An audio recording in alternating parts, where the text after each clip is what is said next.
ವಿದ್ಯಾರ್ಥಿಗಳೇ, ತಮ್ಮೆಲ್ಲರಿಗೂ ಕೂಡ JB ಎಕ್ಸ್ಪರ್ಟ್ ಸ್ಟಡಿ ವರ್ಡ್ ವಿಜಯಪುರಕ್ಕೆ ಸ್ವಾಗತ ಸುಸ್ವಾಗತ. ಇವತ್ತು ನಾನು ಇವತ್ತು ನಡೆದಿರ್ತಕ್ಕಂತಹ ಮೊರಾರ್ಜಿ ಪ್ರಶ್ನೆ ಪತ್ರಿಕೆಗಳನ್ನು ಸ್ವಲ್ಪ ಬಿಡಿಸ್ತಾ ಇದ್ದೀನಿ. ದಯವಿಟ್ಟು ಕೂಡ ಅನಿಸಿಕೆ ಆನ್ಸರ್ಗಳನ್ನು ಚೆಕ್ ಮಾಡಿಕೊಡ್ರಿ. ಓಡಾಡಿಕೊಂಡು ದನ ಕಾದರೆ ಬೇಗನೆ ಹೊತ್ತು ಮುಳುಗುತ್ತಾ. ಇಲ್ಲಿ ಓಡಾಡಿಕೊಂಡು ದನ ಕಾದರೆ ಬೇಗನೆ ಹೊತ್ತು ಮುಳುಗುತ್ತದೆಯೇ ಅಂತಕ್ಕಂಥದ್ದನ್ನು ಸ್ವಲ್ಪ ಇಲ್ಲಿ ಕರೆಕ್ಟಾಗಿ ಎರಡನೇದು ಕರೆಕ್ಟಾಗಿರ್ತಕ್ಕಂಥ ಒಂದು ಉತ್ತರ. ಪ್ರಜ್ಞಾವಧಾನಿ ಈ ಪದದ ಅರ್ಥ ಅಂತಂದ್ರೆ ತಿಳುವಳಿಕೆ ಹಾಗೂ ಸ್ಮರಣ ಶಕ್ತಿಯುಳ್ಳವನು ಅಂತಕ್ಕಂಥದ್ದು ಸರಿಯಾಗಿರ್ತಕ್ಕಂತಹ ಉತ್ತರ. ಅಣ್ಣ ಪತ್ರವನ್ನು ಬರೆದನು. ಈ ವಾಕ್ಯವನ್ನು ಬಹುವಚನ ರೂಪದಲ್ಲಿ ಬರೀತಂದ್ರೆ ಅಣ್ಣಂದಿರು ಪತ್ರಗಳನ್ನು ಬರೆದರು ಅಂತಕ್ಕಂಥದ್ದು ಸರಿಯಾಗಿ ನೋಡ್ಕೊಡ್ರಿ. ನೆಕ್ಸ್ಟು, ಮುಳ್ಳಯ್ಯನಗಿರಿಯು ಕರ್ನಾಟಕದಲ್ಲಿ ಅತ್ಯಂತ ಎತ್ತರವಾದ ಬೆಟ್ಟ. ಈ ವಾಕ್ಯದಲ್ಲಿ ರೂಢನಾಮವನ್ನು ಗುರುತಿಸಿರಿ ಅಂತಂದ್ರೆ ರೂಢನಾಮ ಯಾವುದು ಅಂದರೆ ಬೆಟ್ಟ. ಗುಂಪಿಗೆ ಸೇರದ ಪದ ಗುರುತಿಸಿ ಅಂದ್ರೆ ಭಕ್ತ, ಆಜ್ಞೆ, ಹೆಜ್ಜೆ, ಚಕ್ರ ಅಂತಂದ್ರೆ ಹೆಜ್ಜೆ ಅಂತ ನಿಮಗೆ ಗೊತ್ತಿರ್ತಕ್ಕಂತಹ ಉತ್ತರ. ಓಕೆ, ಬರ್ರಿ ಹಾಗಾದ್ರೆ ನೆಕ್ಸ್ಟ್ ನೋಡೋಣ. ಹುಡುಗರು ಪ್ಲಸ್ ಎಲ್ಲರೂ, ಹುಡುಗರೆಲ್ಲರೂ. ಈ ಸಂಧಿಯಲ್ಲಿ ಲೋಪವಾಗಿರುವ ಸ್ವರ ಯಾವುದು ಅಂತ ಕೇಳಿದ್ರೆ ಹೂ ಅಂತಕ್ಕಂಥದ್ದು ಸರಿನಾ. ಅಕ್ಕ ಮಹಾದೇವಿಯವರು ಜನ್ಮಸ್ಥಳ ಶಿವಮೊಗ್ಗ ಜಿಲ್ಲೆ ಶಿಕಾರಿಪುರ ತಾಲೂಕಿನ ಅಂತಕ್ಕಂಥದ್ದಿದೆ. ಅದ್ರಾಗ ಆನ್ಸರ್ ಯಾವುದು ಅಂತಂದ್ರೆ ಉಡುತಡಿ ಅಂತಕ್ಕಂಥದ್ದಿದೆ. ಅದನ್ನು ಸರಿಯಾಗಿ ನೀವು ನೋಡ್ಕೊಡ್ರಿ. ಓಕೆ, ಉಡುತಡಿ ಅಂತ. ಮೈ ಪ್ಲಸ್ ತೊಳೆ, ಮೈದೊಳೆ ಯಾವ ಸಂಧಿ ಅಂತಂದ್ರೆ ಆದೇಶ ಸಂಧಿ.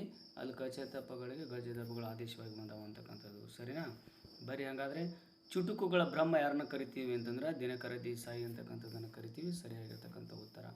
ಕಣ್ಣನ್ನು ತೆರೆಸು, ಈ ನುಡಿಗಟ್ಟಿನ ಅರ್ಥ ಅರಿವು ಉಂಟಾಗಿಸುವುದು ಅಂತಕ್ಕಂಥದ್ದು. ಹಾಗಾದ್ರೆ ಬರೀ ನೋಡೋಣ. ರಿತೇಶನ ಬಳಿ ಕರಿಯ ಮೊಲವಿದೆ. ಇದರಲ್ಲಿ ವ್ಯಾಕರಣಾಂಶ ಸೂಚಿಸ್ತಕ್ಕಂಥದ್ದು ಯಾವುದು ಅಂತಂದ್ರೆ ಗುಣವಿಶೇಷಣ ಅಂತ. ಸಮಯೋಚಿತ ಈ ಪದದ ಸರಿಯಾಗಿ ಬಿಡಿಸಿ ಬರೆದಾಗ ಸಮಯ ಪ್ಲಸ್ ಉಚಿತ ಸಮಯೋಚಿತ ಅಂತ. ಸರಿಯಾಗಿ ನೋಡ್ಕೊಡ್ರಿ ಮಕ್ಕಳೇ. ನಿನ್ನ ಸಕಲ ಕಾರ್ಯದಲ್ಲಿ ಜಯವಾಗಲಿ. ಈ ವಾಕ್ಯದಲ್ಲಿ ಸಪ್ತಮಿ ವಿಭಕ್ತಿ ಬರುತ್ತೆ ಒಳಗೊಂಡಿರೋ ಪದ ಯಾವುದು ಅಂದರೆ ಕಾರ್ಯದಲ್ಲಿ ಅಂತ. ಈ ಕೆಳಗಿನ ವಾಕ್ಯಗಳಲ್ಲಿ ಸೂಕ್ತ ಲೇಖನ ಚಿಹ್ನೆ ಬಳಸಿ ಬರೆದಿರುವ ವಾಕ್ಯವನ್ನು ಗುರುತಿಸಿ ಅಂತಂದ್ರೆ ಆಮ್ ಅಹ ಕಡಿದರೆ ಯಾಕೆ ಅಂತಕ್ಕಂಥದ್ದು. ಓಕೆ, ಇಲ್ಲಿ ಸೂಕ್ತ ಲೇಖನ ಅಂತಕ್ಕಂಥದ್ದು ಸರಿನಾ. ನೆಕ್ಸ್ಟು, ಕೆಳಗೆ ನೀಡಿರುವ ಪದಗಳನ್ನು ಆಕಾರದಲ್ಲಿ ಬರೆದಾಗ ಏನಾಗತ್ತಂದ್ರೆ ಮಾವ, ಮೀಸೆ, ಮೈಸೂರು ಮತ್ತು ಮೊಸರು ಅಂತ ಆಗತ್ತ ಸರಿನಾ. ಕರೆಕ್ಟಾಗಿ ನೋಡ್ಕೊಡ್ರಿ.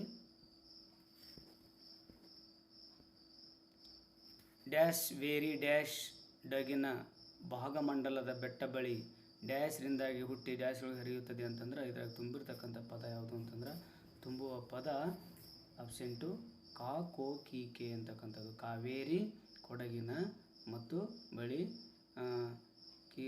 ಬಳಿಯಿಂದಾಗಿ ಅಂತಕ್ಕಂಥದ್ದು ಬರುತ್ತೆ. ತಪ್ಪು ಮಾಡಿದವರನ್ನು ದಂಡದಿಂದ ಶಿಕ್ಷಿಸಿ ದಂಡ ಹಾಕುವುದು ಸಂಪ್ರದಾಯವಾಗಿತ್ತು. ದಂಡ ಪದ ಏನಂತಂದ್ರೆ ಕೋಲು ಅಥವಾ ಶಿಕ್ಷೆ ಅಂತಕ್ಕಂಥದ್ದು ನೀವು ಹಲವಾರು ಬಾರಿ ಇದು ನಾವು ಡಿಸ್ಕಸ್ ಮಾಡಿದ್ದೀವಿ.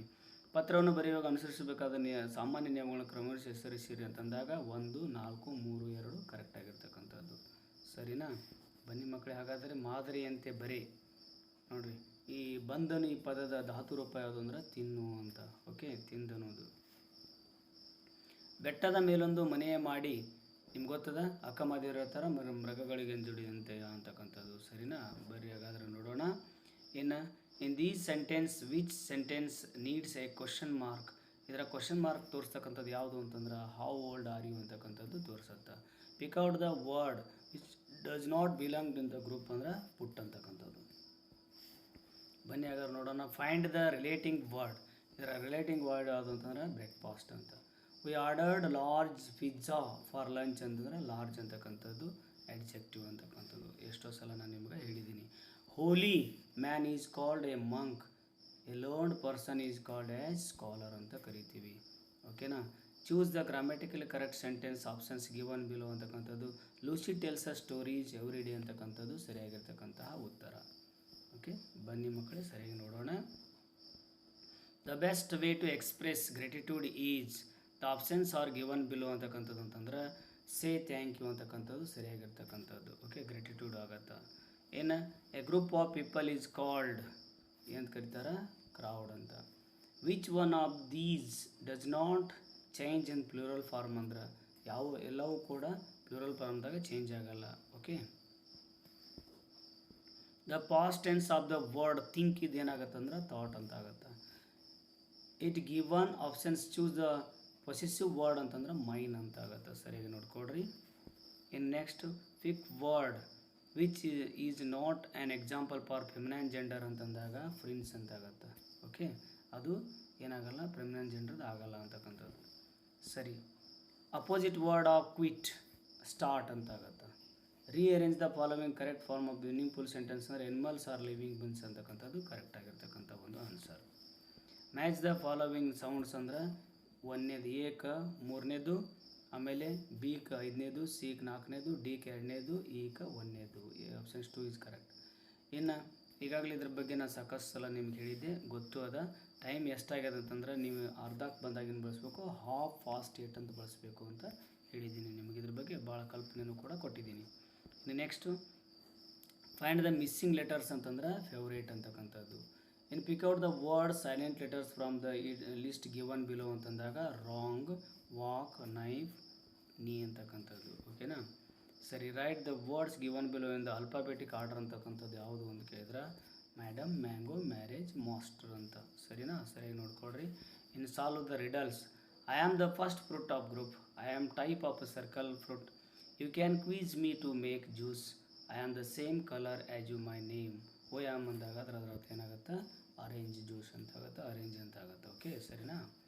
ಇನ್ನು ಬನ್ನಿ, ಕೆಳಗೆ ನೀಡಿರೋ ಆಕೃತಿ ಸುತ್ತಳತೆಯನ್ನು ಕಂಡುಹಿಡಿಯಿರಿ ಅಂತಂದಾಗ ಅದರ ಆನ್ಸರ್ ಎಷ್ಟಾಗತ್ತಪ್ಪ ಅಂತಂದ್ರೆ 19 ಅಂತ ಆಗುತ್ತೆ. ಅದರ ಆನ್ಸರ್ ಏನಾಗುತ್ತೆ? 19. ಇನ್ನು 12,056 12ರಿಂದ ಭಾಗಿಸಿದಾಗ ಬರುವ ಭಾಗಲಬ್ಧ ಮತ್ತು ಶೇಷ ಎಷ್ಟಂದಾಗ ಇದು option 4 is correct. Option 4 is correct.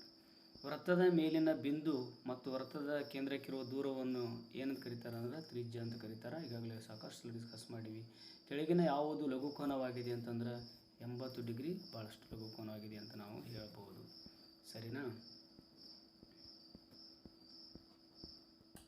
ಇನ್ನು 5/1000 ದಶಮಾಂಶ ರೂಪ 0.05 ಅಂತ ನಿಮ್ಗೆ ಗೊತ್ತಿದೆ.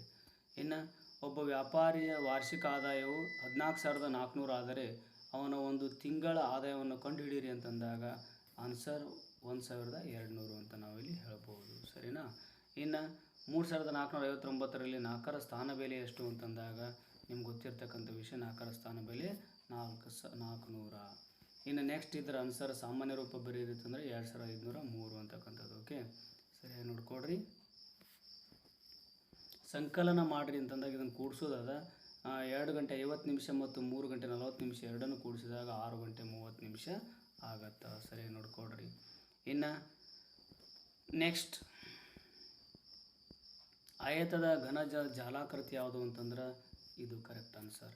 ಇನ್ನು ಇಳಿಕೆ ಕ್ರಮದಲ್ಲಿ ಬರೀರಿ ಅಂತಂದಾಗ ಅದರ ಇಳಿಕೆ ಕ್ರಮ ಯಾವುದಾಗತ್ತಪ್ಪ ಅಂದ್ರೆ ಆಪ್ಷನ್ 1 ಈಸ್ ಕರೆಕ್ಟ್. ಇನ್ನು ಎಲ್ಲ ಸಂಖ್ಯೆಗಳ ಅಪವರ್ತನಗಳ ಸಂಖ್ಯೆ ಯಾವುದು ಅಂದ್ರೆ 1 ಅಂತ ನಾವು ಹೇಳ್ಬೋದು. ಓಕೆನಾ? ಸರಿಯಾಗಿ ನೋಡ್ಕೊಡ್ರಿ, ಸ್ಕ್ರೀನ್ಶಾಟ್ ಹೊಡ್ಕೊಡ್ರಿ, ಮನನ ಮಾಡ್ಕೊಡ್ರಿ ಅಂತಕ್ಕಂಥದ್ದು ಹೇಳ್ತಾ, ಇನ್ನು ಮೂರನೇದು ಯಾವುದು ಅಂತಂದ್ರೆ 54 ರೂಪಾಯಿ. 54 ಯಾವುದರ ಪ್ರತಿಬಿಂಬ ಮೂಲ ಪದದಂತೆ ಇರುವುದಿಲ್ಲ ಅಂತಂದ್ರೆ ದ್ಯಾಟ್. ನೆಕ್ಸ್ಟ್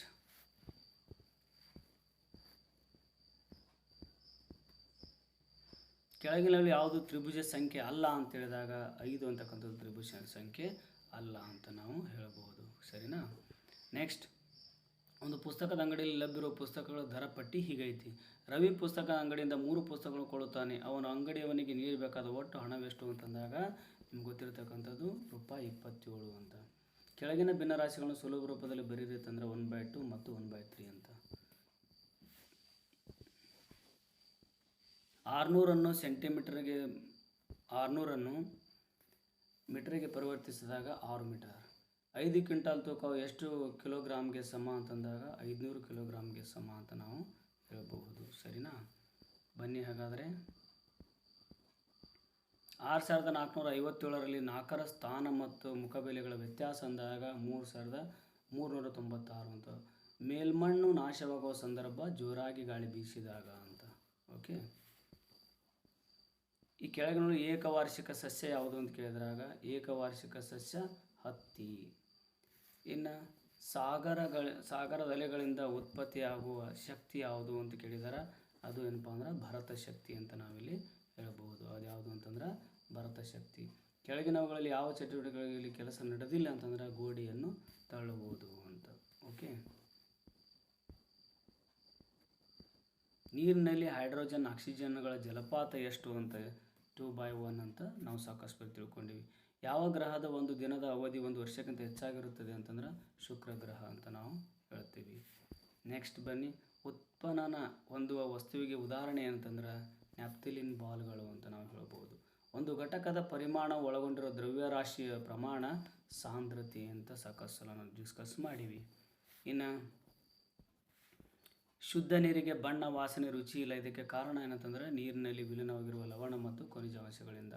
ಅಕ್ಕಿಯ ಹೊರ ಮೇಲ್ಮೇಲೆ ವಿಪುಲವಾಗಿರುವ ಜೀವಸತ್ವ ಯಾವುದು ಅಂತಂದರೆ ವಿಟಮಿನ್ ಬಿ ಅಂತ ನಾವೀಗಾಗಲೇ ಡಿಸ್ಕಸ್ ಮಾಡಿದ್ದೀವಿ ಅದರ ಬಗ್ಗೆ. ನೆಕ್ಸ್ಟ್,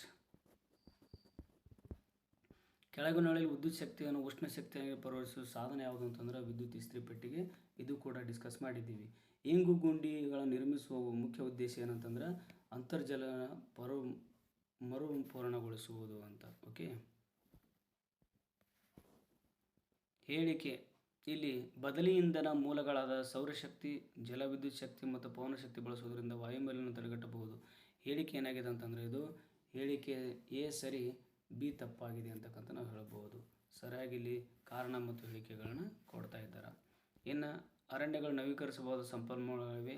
ಅರಣ್ಯಗಳಿಂದಾಗಿ ಅನೇಕ ಸಂಪನ್ಮೂಲ ಸಂರಕ್ಷಣೆಯಾಗಿದೆ ಅಂತಂದ್ರೆ ಇಲ್ಲಿ ಹೇಳಿಕೆ ಎ ಮತ್ತು ಬಿ ಎರಡೂ ಸರಿ ಅಂತ ನಾವು ಹೇಳಬಹುದು.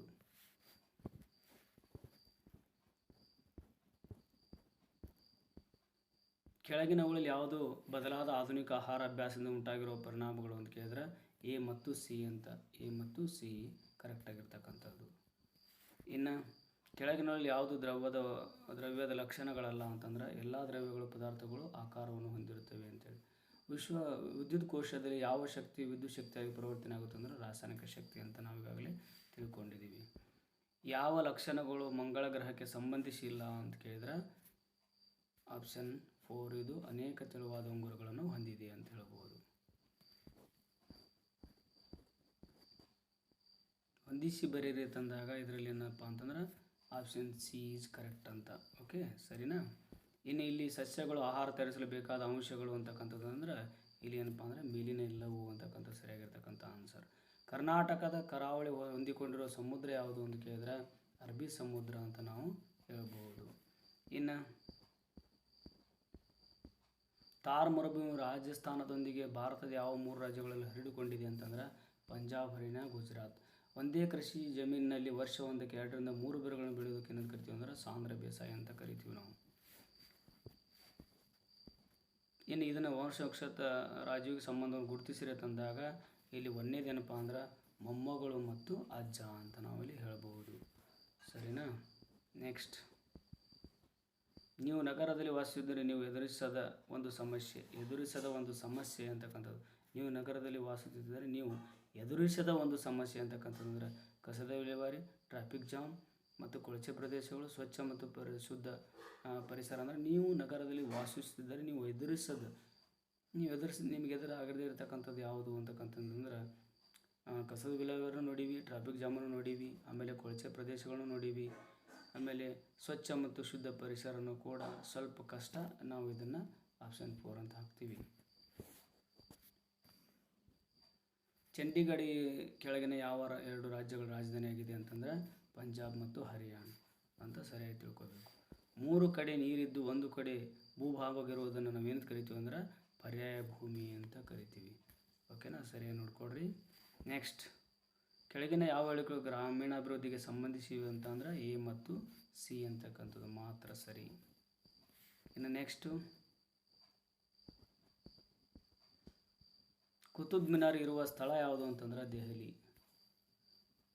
ನೆಕ್ಸ್ಟ್, ಕೆಳಕಂಡ ಯಾವ ಜಿಲ್ಲೆಯು ಕರಾವಳಿ ಪ್ರದೇಶಕ್ಕೆ ಸೇರಿರುವುದಿಲ್ಲ ಅಂತಂದ್ರೆ ಶಿವಮೊಗ್ಗ ಅಂತ ನಾವಿಲ್ಲಿ ಹೇಳ್ಬೋದು.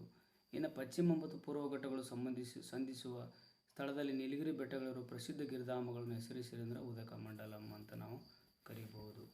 ಸರಿ. ಕರ್ನಾಟಕ ರಾಜ್ಯ ಪ್ರಾಣಿಯನ್ನು ಹೆಸರಿಸಿ ಅಂತಂದಾಗ ಏಷ್ಯನ್ ಆನೆ ಅಂತ ನಾವು ಹೇಳ್ಬೋದು. ಇನ್ನು ನೆಕ್ಸ್ಟ್, ಸಮುದ್ರದ ಆಳದಲ್ಲಿ ಸಂಚರಿಸುವ ನೌಕೆ ಅಂತಂದ್ರೆ ಸಬ್ಮರೀನ್ ಅಂತ ನಾವು ಹೇಳ್ಬೋದು. ಸಬ್ಮರೀನ್. ನೆಕ್ಸ್ಟ್, ಈ ಕೆಳಗಿನ ಚಿತ್ರವನ್ನು ಗಮನಿಸುವ ಕುಟುಂಬದ ಪ್ರಕಾರವನ್ನು ಹೆಸರಿಸಿರುತ್ತಂದರೆ ಇದು ಅವಿಭಕ್ತ ಕುಟುಂಬ. ಓಕೆ. ಇನ್ನು ಸೇಂಟ್ ಮೇರಿಸ್ ದ್ವೀಪದಲ್ಲಿ ಕಂಡುಬರುವ ಬಸಾಲ್ಟಿಕ್ ಶಿಲಾಸ್ತಂಭದ ವಿಶಿಷ್ಟ ಆಕಾರ ಯಾವುದು ಅಂತಂದ್ರೆ ಷಡ್ಭುಜ ಅಂತ ನಾವಿಲ್ಲಿ ಹೇಳ್ಬೋದು. ಯಾವುದು ಅಂತಂದ್ರೆ ಷಡ್ಭುಜ. ಸರಿಯಾದ ಹೊಂದಾಣಿಕೆ ಜೋಡಿಯನ್ನು ಗುರುತಿಸಿ ಅಂದರೆ ವಿಶಾಖಪಟ್ಟಣಂ ಮತ್ತು ಎಲ್ಲಿದೆ ಅಂದ್ರೆ ತಮಿಳುನಾಡ್ದಾಗದ. ಸರಿಯಾಗಿ ನೋಡ್ಕೊಳ್ರಿ. ಇನ್ನು ISRO ಇದರ ವಿಸ್ತೃತ ರೂಪ ಅಂತಂದರೆ ಇಂಡಿಯನ್ ಸ್ಪೇಸ್ ರಿಸರ್ಚ್ ಆರ್ಗನೈಜೇಷನ್ ಅಂತಕ್ಕಂಥದ್ದು. ಸರಿ ಮಕ್ಕಳೇ, ಬನ್ನಿ. ಫುಟ್ಬಾಲ್ ಆಟದ ತಂಡವೊಂದರಲ್ಲಿ ಒಬ್ಬ ಆಟಗಾರರ ಸಂಖ್ಯೆ ಎಷ್ಟಿರುತ್ತೆ ಅಂದ್ರೆ 11 ಅಂತ ಈಗಾಗಲೇ ಹೇಳಿದ್ದೀನಿ. ಪಾದಚಾರಿಗಳ ರಸ್ತೆ ದಾಟಲು ಇರುವ ಸುರಕ್ಷಿತ ಸ್ಥಳ ಜಿಬ್ರಾ ಕ್ರಾಸಿಂಗ್ ಅಂತ ಕೂಡ ಅದನ್ನು ಡಿಸ್ಕಸ್ ಮಾಡಿದ್ದೀವಿ. ನೆಕ್ಸ್ಟ್ ಲಾಸ್ಟ್, ಕಪ್ಪು ಚಿನ್ನದ ಕರಲ್ಪಡುವ ಸಾಂಬಾರು ಪದಾರ್ಥ ಯಾವುದು ಅಂತ ಕೇಳಿದ್ರೆ ಕಾಳು ಮೆಣಸು ಅಂತ ಹೇಳಿದ್ದೀವಿ. ಇಷ್ಟನ್ನು ಸರಿಯಾಗಿ ನೋಡ್ಕೊಳ್ರಿ, ಕೀ ಆನ್ಸರನ್ನು ಚೆಕ್ ಮಾಡಿಕೊಡ್ರಿ. ನಿಮ್ಗೆ ಎಷ್ಟು ಮಾರ್ಕ್ಸ್ ಬಂದವ ಅನ್ನೋದನ್ನು ತಿಳಿಸ್ರಿ. ನಿಮಗೆ ನಿಜವಾಗ್ಲೂ ಕೂಡ ಭಾಳ ಖುಷಿ ಆಗುತ್ತೆ ಅಂತಕ್ಕಂಥ ಮಾತನ್ನು ಹೇಳ್ತಾ ನಾನು ಈ ಕ್ಲಾಸನ್ನು ಇಲ್ಲಿಗೆ ಮುಗಿಸ್ತಾ ಇದ್ದೀನಿ. ನಿಮ್ಮೆಲ್ಲರಿಗೂ ಕೂಡ ಇವತ್ತು ದೇವರು ಒಳ್ಳೇದು ಮಾಡಲಿ ಅಂತಕ್ಕಂಥ ಮಾತನ್ನು ಹೇಳ್ತಾ ತಮ್ಮೆಲ್ಲರಿಗೂ ಕೂಡ ಧನ್ಯವಾದಗಳು.